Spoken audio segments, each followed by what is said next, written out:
Hello everyone, welcome back to channel. So today we are going to be learning about how can we use explode command while working in AutoCAD.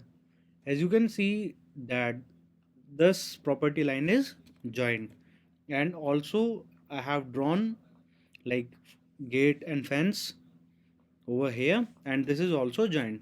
So I want to explode this property line. So what I'll do is I'll just type X.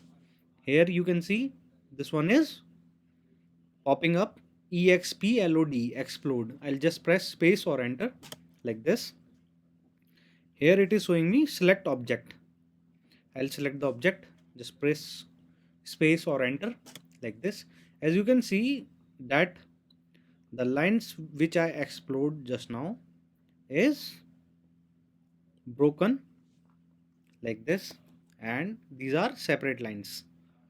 And here if I do again X enter, here I'll select the object, I'll just click space.